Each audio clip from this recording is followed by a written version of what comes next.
नमस्कार। नवरात्रि की ढेर सारी शुभकामनाएं आप सभी देशवासियों को। प्यारे दर्शकों,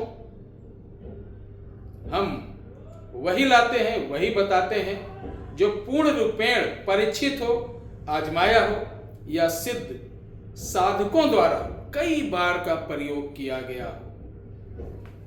जैसा कि आप जानते हैं, विगत 8 सालों में आपको हमारे यहां से कोई ऐसा मंत्र नहीं मिला होगा, कोई ऐसा प्रयोग नहीं मिला होगा जो आपको अन्य सोशल मीडिया के किसी प्लेटफॉर्म पर देखने को मिला। क्योंकि हम किताबी ज्ञान नहीं देते हैं, हम तो अपने जीवन में हिंदुस्तान के 26 राज्यों में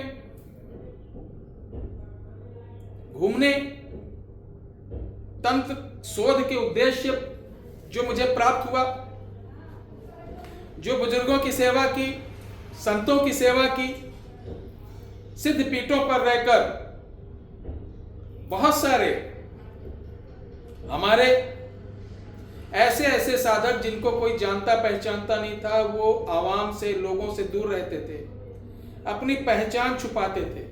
अगर लोग जान जाएं कि ये आदमी इतना काबिल है तो उसके पीछे पड़ जाते। तो ईश्वर की कृपा थी कि ऐसे लोगों से मुलाकात भी और उनका आशीर्वाद भी प्राप्त हुआ। ऐसे में एक रामाकृष्ण स्वामी, जो कि जानते हैं कि स्वामी जो विवेकानंद थे, उनके गुरु थे रामाकृष्ण जी। और भारत के इतिहास में इनसे बड़ा अगर प्रथम स्थान दिया जाता है माता काली जी को, माता तारा को, अगर कोई सबसे बड़ा भक्त है जो माता जी जिनसे प्रत्यक्ष होकर बात करती थी, माता की गोद में सर रखकर सोते थे, तो परमहंस जी थे, परमहंस कृष्णा स्वामी जी, रामाकृष्ण स्वामी जी। जब मैं तारापीठ में था तो वायुवृद्ध एक संत थे। उनकी दैनिक क्रिया क्या थी? सुबह 4 बजे ही आ जाते, स्नान करते, तारापीठ में पूजन अर्चन के बाद उस स्थान के चारों कोनों पे ऐसे घूम घूम के पता नहीं क्या पढ़ते और जल चढ़ाते, फिर निकल जाते। काफी दिन बाद हमने देखा कि ऐसा कई बार हो रहा, तो हमने एक संत से पूछा, ये कौन है सज्जन? उन्होंने उनके बारे में काफी प्रशंसा की और जो बताया, अगर हम वीडियो में बताएंगे तो वीडियो बहुत लंबी हो जाएगी। अंततः हम उनके पीछे पड़ गए, उनके पीछे पीछे चल दिए। वो भी कुछ दूर ही गए थे कि एक पाकड़ का पेड़ था, वहां बैठे, बोरी बिछाए, अपने पोटली से मुरमुरे होते, मुरमुरे, और उसमें कुछ नमक चटनी डाला, उसको खाने लगे और कमंडल से पानी, बोतल रखे हुए थे, उसी में पानी रखे हुए थे, पानी पीने लगे। हम भी पहुंचे, प्रणाम किए। तो जब प्रणाम किए, हमने कहा, महाराज जी ठीक है, आपका स्थान कहाँ पड़ता है? जैसे हमने कहा आपका स्थान कहाँ पड़ता है, उसी समय ऐसे देखे कि कहा हमको मूर्ख समझ रहे हो, ऐसे बोला। उन्होंने इस तरीके से बात की, क्या मुझे मूर्ख समझ रहे हो?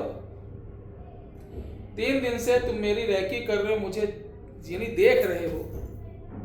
इस व्यक्ति से मेरे बारे में पूछा और मेरे पीछे वहां से आप चले हो। तुम्हारे बारे में मैं 4 दिन से जान रहा हूं। हमने उनका चरण छुआ, हमने कहा, देखिए हम दास, आपका दास है। हम अपना उद्देश्य बताए कि आज हमारा सनातन नरक की ओर जा रहा है। क्यों जा रहा है नरक की ओर?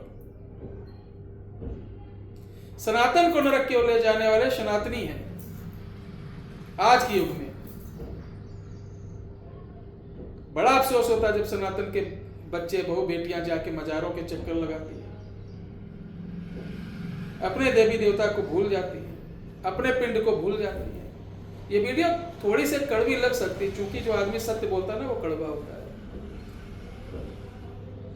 जब आपके धर्म में, आपके सनातन में बहुत सारी चीजें हैं, तो दूसरे में क्यों भटक रहे हो? हैं? कहीं कुछ नहीं, उधर सब भौकाल है। पता नहीं कितने पाकिस्तान, ईरान, तिरान से लेके हमारे व्हाट्सएप पे आपको दिखाए, हजारों मुसलमान लोग ऐसे नहीं अच्छे मुस्लिम हैं जो सभी दिन धर्म का इज्जत करते हैं, वो जुड़े हुए हैं, वो सब प्रकार की साधना सिद्धि करते हैं।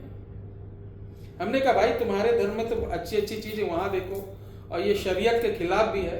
अगर आप मुस्लिम होके गैर मुस्लिम की चीजों को अपनाते हैं, तो उन्होंने एक शब्द कहा, गुरु जी हमने बहुत देखा, बहुत सुना, हमारे धर्म में ऐसा कहीं लिखा ही नहीं है। ठीक है, हमने कहा अच्छी बात है, हमने तो क्या लिखा है? उन्होंने कहा कि सबका कल्याण हो, उसमें भी लिखा है किसी को दुख मत पहुंचाओ, सबका भला करो। ऐसी पूजा या इबादत जो बगल वाले को तकलीफ हो, वो ऊपर वाला नहीं कबूल करता है। बड़ी अच्छी अच्छी बात बताई। हमने कहा वाह, हम भी जानते हैं ऐसा, लेकिन अभी कुछ बोलो तो लोग मजहब वाला तूल पकड़ा देते हैं। सभी धर्म अपनी अपनी जगह बहुत अच्छे हैं, लेकिन उनको बदनाम करने वाले लोग उन्हीं के लोग होते हैं। जैसे हमारे सनातन में जहां बहुत सारे अच्छे लोग साधु संत हैं, वहां 2-4 राक्षस रूपी, शैतान रूपी हैं जो धर्म की आड़ में कुकर्म करते हैं, बच्चियों के साथ, औरतों के साथ, और चोला उड़े रहते संतों का। तो ये कलयुग यही है, हर किताबों में बताएगा कलयुग का अंत। इस्लाम में बोल दिया गया कि कयामत आएगी, हमारे यहाँ बोल दिया गया प्रलय आएगी। होना संभव है, 100% होगा। तो उन्होंने सबको समझाया मुझे, तुमने कहा कुछ ऐसा बताइए कि जिससे किसी भी जाति, किसी भी धर्म का व्यक्ति अगर बहुत पीड़ित हो किसी भी समस्या से और उसको न्याय नहीं मिल रहा है, वो अपने बीवी, बच्चे, जमीन, मुकदमा, किसी बीमारी, अजारी, तंत्र, मंत्र, किसी चीज से भी अगर कोई ऐसी चीज बताइए कि सब समस्या का एक तोड़ हो और भयंकर तोड़ हो। तो मुस्कुराए। तो उन्होंने कहा बेटा, माता ने स्वयं दिया था, ये अपने श्रीमुख से बताया था, और माता की कृपा से इस दास को भी वो चीज कंठस्थ है, मेरे पास है, और लिख लो। तो मेरे पास लिखने की डायरी तो थी नहीं, एक छोटा मोबाइल चलता था रिकॉर्डिंग वाला। तो हमने ऑडियो चालू करके पूरा रिकॉर्डिंग किया। रिकॉर्डिंग करने के बाद उसको हमने राइटिंग किया। राइटिंग करने के बाद कई जगह प्रयोग किया और सफल रहा। तो आज वही मंत्र आपको देने जा रहा हूं। इस मंत्र को कैसे करना है, कोई भी मुसीबत हो, छोटी मोटी भूत परेज काटन पाटन, तो तुरंत करो, जहां हो, जिस जगह हो, कोई नियम का नहीं है। आप जहां हो, होटल में बैठ के कर सकते हो। हाँ, शौच के समय, नहाते समय, स्त्री के साथ या मद्यपान, धूम्रपान करते समय इसका कार्य वर्जित है। बाकी आप जहां हो, हाथ पांव धुलो, कहीं भी बैठ जाओ और जाप कर लो, काम चुटकियों में होगा। लेकिन इसका जाप करने का तरीका क्या है कि आपको कभी कोई मुसीबत हो तो इस मंत्र को 21 बार पढ़ना है। सिंदूर लेना, कुड़िया में सिंदूर रखे रहिए अपने पास, कहीं जाइए, आप हाथ पांव धुलिए, जमीन पर बैठ जाओ, कोई वो नहीं। माता जी को ध्यान करिए, माता तारा को, रामकृष्ण स्वामी को ध्यान करिए। अपने जिह्वा को पलट के तालू पे 3 बार ऐसे मारिए, इस तरीके से। मारने के बाद थोड़ा सा सिंदूर ऐसे लगाना है और सीधे हाथ में सिंदूर लेना है और इसी मंत्र को पढ़ के 21 बार, 21वां जब पढ़ो तो ऐसे उड़ा दो। तुरंत का तुरंत रिजल्ट मिलना चालू हो जाएगा। ये आजमा के देखिए, जहां हो, जिस अवस्था में आजमाइए। और मंत्र कौन सा है ये भी तो सुन लो। मंत्र इस वीडियो के डिस्क्रिप्शन बॉक्स में पड़ा हुआ है, देखिए। उच्चारण शुद्ध होना चाहिए और पवित्रता के साथ इसको करना। जय हिंद, जय भारत।